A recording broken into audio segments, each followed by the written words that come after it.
हाँ भाई, दिवाली का दिन है और मैं हूँ अयोध्या में। और अभी मैं जा रहा हूँ श्री राम जन्मभूमि की तरफ, जहाँ पर श्री राम का जन्म हुआ था। हाँ भी, रावण को मार के और श्रीलंका से श्री राम और वापिस आ गए यहाँ पे, और फिर यहाँ का राजा बना दिया गया राम को। और उसके बाद 44 पीढ़ियों ने राम की यहाँ पर राज किया था अयोध्या में।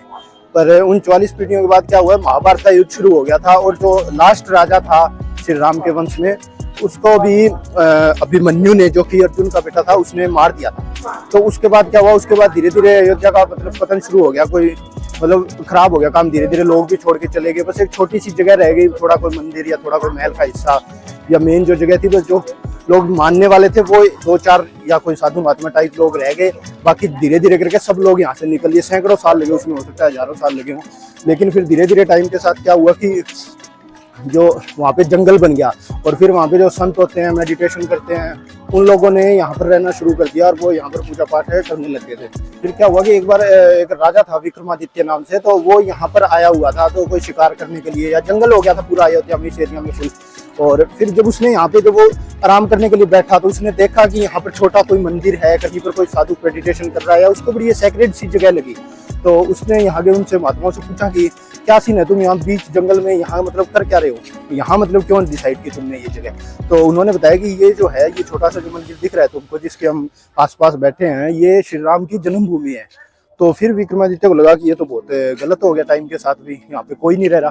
तो श्री राम की जन्मभूमि पर उन्होंने फिर से यहाँ पर, जैसे अब महल बन रहा है, इसी टाइप का बहुत बड़ा भव्य यहाँ पर महल बनवाया था।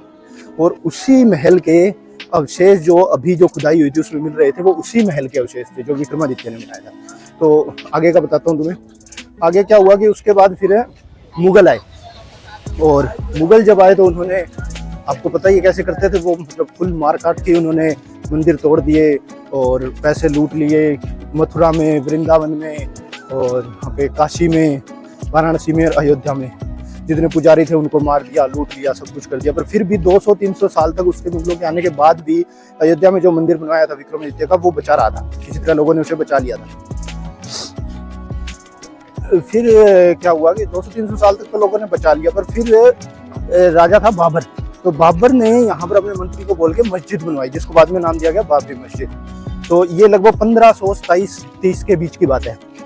तो जो यहाँ पे मस्जिद बनाई गई थी, तब यहाँ पे बिल्कुल थोड़ा बहुत विक्रमादित्य का जो महल बनाया हुआ था, उसके बाद में यहाँ पे थोड़ा बहुत कुछ बन गया था, लोग रहने लग गए थे, धीरे धीरे करके ये फिर से पॉपुलर हो गया था। लेकिन बाबर ने फिर ये सारा एरिया खाली करा दिया, वीरान करा दिया। एक मस्जिद होती थी, थोड़े से लोग, कोई यहाँ पे आता था पूजा करने के लिए, और जो भी था। और फिर बाबर ने सोचा कि जब मस्जिद बना देंगे तो कोई दूसरे की जगह पे जाके तो पूजा करने से रहा। लेकिन लोगों ने क्या किया, लोगों को इतना मतलब अटूट विश्वास था, पक्का विश्वास था इस जगह पे, कि उन्होंने फिर मस्जिद के अंदर जाके पूजा शुरू कर दी। और जब मस्जिद के अंदर जब पूजा होने लगी, बाबर ने बोला कि, लोगों ने बोला कि ये बंद करवाओ ये सब। फिर लोग रिश्वत देके, जो यहाँ का इंचार्ज था उसको रिश्वत देके फिर अंदर पूजा करने के लिए जाते थे, जो लोग रिश्वत दे सकते थे। बाकी लोग मस्जिद के बाहर या आसपास कहीं भी पूजा पाठ करते थे। लेकिन इस जगह को लोगों ने कभी भी इतिहास में छोड़ा नहीं था विक्रमादित्य के महल बनाने के बाद। उससे पहले क्या हुआ था उसके एग्जैक्ट नहीं है कहीं भी कुछ भी लिखा हुआ। फिर क्या हुआ, धीरे धीरे अंग्रेजों का राज आ गया। फिर 1857 की जो क्रांति हुई थी, उससे 5-7 साल पहले, उससे पहले भी यहाँ पे भीषण मतलब दंगे हुए थे हिंदू मुसलमानों के बीच में इसी जगह पे। तो उसका क्या तब उसके बाद फिर, तब उससे पहले सिर्फ राजा लोग ही यहाँ पर जो कुछ कर रहे थे। लेकिन आम लोगों के बीच में जो दंगा फसाद हुआ था वो 1853 के बाद ही शुरू हुआ था। उससे पहले आम लोगों को पता ही था कि ये तोड़ के बनाया गया, तो ज़्यादा मुसलमान लोग इंटरेस्ट नहीं लेते थे। पर फिर यहाँ पर दंगे शुरू हुए। उसके बाद 1947 में भारत आज़ाद हुआ, तब तक 100 साल तक ये ऐसे ही रहा। फिर 1947 में आज़ाद हुआ। फिर हिंदुओं ने सोचा कि अभी अंग्रेज चले गए, अपना देश है तो वो समझेंगे इस बात पर। उन्होंने फिर से कोशिश की यहाँ पर वो मंदिर बनाने की। तो एक दिन क्या हुआ कि सुबह जब उठे लोग, तो इसके अंदर मूर्ति पाई गई मस्जिद के अंदर राम जी की। तो हिंदुओं ने तो कहा कि ये रामलला प्रकट हुए हैं, और मुसलमानों ने कहा कि रात को हिंदुओं ने यहाँ पर मूर्ति रख दी है। तो ऐसा करके फिर उस टाइम देश नया नया आज़ाद हुआ था, तो जवाहरलाल नेहरू उस टाइम प्रधानमंत्री थे देश के। तो उन्होंने कहा कि अभी देश को वैसे ही बहुत ज़्यादा प्रॉब्लम है, तो हम और दंगे नहीं सहन कर सकते, तो इसलिए इसको इंटरेस्ट ना लो, और इसको सारे एरिया को लॉक कर दिया था चारों तरफ बाढ़ देने का। और फिर तब से लेके और 2019 तक खेल चला कोर्ट के साथ।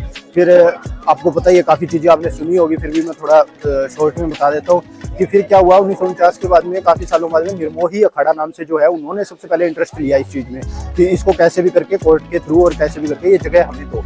फिर धीरे धीरे करके इसमें विश्व हिंदू परिषद आ गया, और फिर 1992 में विश्व हिंदू परिषद और शिवसेना के लोगों ने मिलकर यहाँ पे जो बाबरी मस्जिद थी, उसके 3 गुम्बद थे, उसके ऊपर लाखों की संख्या में जो लोग थे, कार सेवक थे, वो चढ़ गए और उन्होंने तीनों गुम्बद तोड़ दिए। तो कोर्ट में आज भी लिखा हुआ है कि 11 बजे से लेकर 4 बजे तक उन्होंने ये जो तोड़फोड़ थी वो की थी, और वो सारे गुम्बद तोड़ दिए। उसकी काफ़ी सारी वीडियो यूट्यूब पे भी है कि हाँ भाई, ये जो है ये मेन गेट है, तो यहाँ से आगे एंट्री नहीं है, फ़ोन वगैरह इलेक्ट्रॉनिक्स की कोई भी चीज़ अलाउड नहीं है, लेकिन फिर भी अपनी स्टोरी रहेगी थोड़ी सी, तो वो मैं आपको बता देता हूँ। तो उसके बाद क्या हुआ, विश्व हिंदू परिषद और जो थे अपने शिवसेना वाले, उन्होंने इस बाबरी मस्जिद को तोड़ दिया था। तो तोड़ने के बाद फिर से कोर्ट में काफ़ी बार केस चला। कोर्ट का एक बीच में ये भी फैसला आया था, अभी से 3 हिस्सों में बांट दो इस जगह को, भी आधी हिंदुओं को दे दो, आधी मुसलमानों को दे दो, कुछ एक जो कमेटी वगैरह या ट्रस्ट को ऐसा बना के ऐसा कुछ उन्होंने फैसला दिया था, लेकिन दोनों तरफ से ही इसको मांग को रिजेक्ट कर दिया था।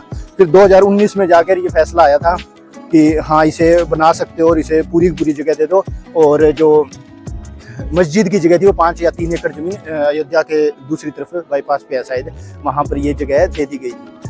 और एक बात और थी, 2000 से ज़्यादा लोग मरे थे उस टाइम में, 1992 में जब इस बाबरी मस्जिद को तोड़ा गया था शिवसेना और विश्व हिंदू परिषद की तरफ से। तो उन लोगों के लिए और इससे पहले भी जितने लोगों ने यहाँ पर आज तक बलिदान दिया है, उन सभी की आत्मा की शांति के लिए यहाँ पर परमानेंट एक साइड में एक जगह बना रखी है, वहाँ पर हवन वगैरह या कीर्तन वगैरह उनकी आत्मा के लिए शांति के परमानेंट चलता रहता है, उन लोगों की याद में जिन्होंने इसके लिए शहादत दी है।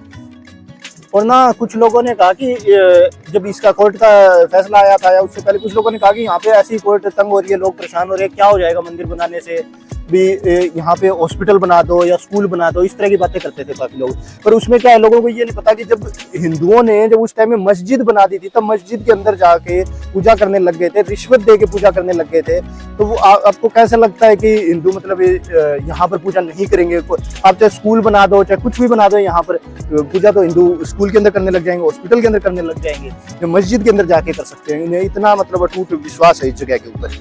तो ये सीन था। और इस मंदिर के बारे में मैं 1-2 चीजें आपको और बता दूं कि ये जो मंदिर बन रहा है, एक तो ना इसकी बहुत गहरी नींव जो है वो बनाई गई है। फाउंडेशन जो है इसकी 60 फुट का फाउंडेशन है, नीचे कंक्रीट की बनी हुई है। उसके बाद कंक्रीट के 60 फुट की फाउंडेशन के बाद में ऊपर कुछ भी मतलब ना कहीं सरिया लगा है, ना लोहा लगा है, ना स्टील लगा है, ना सिर्फ पत्थर का काम किया गया है। और पत्थर भी काफी मजबूत पत्थर लिया गया है, तो सिर्फ पत्थर का यहाँ पे कारीगरी और पत्थर भी, और जो इस पे नक्काशी हो रही है वो अभी जो बाद में कभी एंट्री होगी आप देख सकते हो, बहुत बारीक बारीक नक्काशी और बहुत टाइम लगता है। मतलब एक छोटी सी अगर पत्थर पे एक छोटी सी मूर्ति बनाने के लिए एक आदमी को कम से कम हफ्ता 10 दिन लग जाता है, और हजारों यहाँ पर मूर्तियां बन रही है, हजारों पत्थरों के ऊपर जैसे जो पिल्लर हैं और शिलाएं हैं, उनके ऊपर हर जगह पता नहीं क्या क्या बना रखा है, तो बहुत टाइम लगता है। 3 शिफ्ट में काम चल रहा है, तीनों मतलब 8-8 घंटे की 3 शिफ्ट चल रही है, रात को भी काम चलता है, परमानेंट यहाँ पे काम चल रहा है। और एक बात और सुनने को आई थी मेरे कि जब यहाँ पर रामनवमी को ऐसा कोई इसका आर्किटेक्ट बनाया हुआ है मंदिर का कि रामनवमी को सूर्य की जो किरण है वो सीधी अंदर जाके मंदिर में, जो काफी गहरा है अंदर जाके, फिर भी जो सन की रेज है वो सीधी मूर्ति के ऊपर पड़ेगी रामनवमी के। ये एक वो खास बात थी। और इसके अलावा अभी जनवरी 2024 में इसका मुहूर्त है ही। आज दीपावली का दिन है, तो मैं यहाँ पे आया हूँ देखने के लिए। और एक ना ऐसा भी बोला जा रहा है कि एक ना टाइम कैप्सूल यहाँ पे डाला जाएगा या डाल दिया, ऐसा कुछ है। टाइम कैप्सूल में मतलब सारी जानकारी लिखी हुई है अयोध्या के बारे में, श्री राम के बारे में, जो भी इनकी स्टोरी है, जिस तरह से मैं आपको करूँ इससे भी अच्छी तरह सब कुछ लिखा हुआ है। और वो जमीन में बहुत गहरा जाएगा, 1000-2000 फुट नीचे वो डाला जाएगा। और उसका टाइम कैप्सूल का ऐसा सीन होता है कि कभी प्रलय आ जाए, कोई न्यूक्लियर अटैक हो जाए, कुछ भी हो जाए, सब कुछ आसपास का सब कुछ खत्म हो जाए, कोई जगह ही ना बचे, कोई निशानी ना बचे कहाँ पर क्या था, तो आने वाली जो पीढ़ियां हैं उनको पता चल पाए कि यहाँ पर इस तरह से ऐसा कुछ हुआ था। ठीक है। और अभी जो अयोध्या में है वो बहुत मतलब अलग लेवल का काम चल रहा है। आज से 5 साल पहले अयोध्या जितनी थी उसका वो सिर्फ 10% ही रह जाएगी अगले 5 साल के बाद में। 90% अयोध्या सारी की सारी नई बन जाएगी। जगह जगह तोड़फोड़ चल रही है। उनको देख के ऐसा लगता है एक बार तो तोड़फोड़ को देख के कि यार लोगों के घर उजड़ गए, लेकिन उनको बहुत पैसा दिया जा रहा है। ट्रस्ट के पास इतना पैसा इकट्ठा हो गया लोगों से कि हर इंसान को उस जितनी उसकी जमीन है उसके पहले जमीन बाहर दी जा रही है और अलग लेवल पे पैसा दिया जा रहा है। एक अभी मेरे को पुलिस वाला यहाँ का लोकल ही था, वो बता रहा था कि यहाँ पे जो है क्या बोलते हैं, इसके मंदिर के सामने ना एक वो है छोटा सा भवन सा बना हुआ है, मंदिर टाइप ही बना रखा है। तो उस वो थोड़ी जगह ऐसे तो वो चाहिए मंदिर को, क्यों बिल्कुल फ्रंट में आता है वो। तो उस बंदे ने 90 करोड़ रुपए मांग रखे हैं ट्रस्ट से, तो ट्रस्ट ने कहा 70 करोड़ रुपए दे सकते हैं। तो आप देख रहे हो किस लेवल पे चीजें हो रही है यहाँ पे। और बड़ी बड़ी धर्मशालाएं, 5 स्टार होटल और पता नहीं क्या क्या बन रहा है चारों तरफ। यहाँ पे एयरपोर्ट बन रहा है नजदीक में और इस तरह की चीजें बहुत सारी सड़कें नई बन रही है। ठीक है भाई, फिर मंदिर के अंदर जाता हूँ, मैं देख के आता हूँ अंदर से कैसा बना है। आपको तो नहीं दिखा सकते, खैर आप थोड़ा बहुत देख लेना, या मैं कोशिश करूँगा कहीं से वीडियो उठा के कुछ मैं डाल दूँ अंदर, तो कैमरा ले जा नहीं सकते। तो ठीक है, फिर वीडियो को ख़त्म करते हैं। और हो सकता है कभी 1000 साल बाद में, 2000 साल बाद में कभी प्रलय आ जाए, न्यूक्लियर अटैक हो जाए, इंसान चांद पे चला जाए, मार्स पे चला जाए, फिर कोई वापस कभी आए, ये सब कुछ खत्म हो जाए, ये जगह फिर से जंगल हो जाए, प्लेन हो जाए, कुछ भी हो जाए। उसके बाद हो सकता है फिर से यहाँ पे कोई बहुत बड़ा महल बने, कोई मंदिर बने, लोगों को फिर से वो टाइम कैप्सूल मिले, फिर से सब कुछ हो। और फिर कोई मेरी तरह यहाँ पे कोई बंदा आके गेट के ऊपर खड़ा होके आप जैसे लोगों को, मेरे जैसा आदमी कोई फिर से ये अयोध्या की स्टोरी बता रहा होगा। ठीक है भाई, फिर जय श्री राम।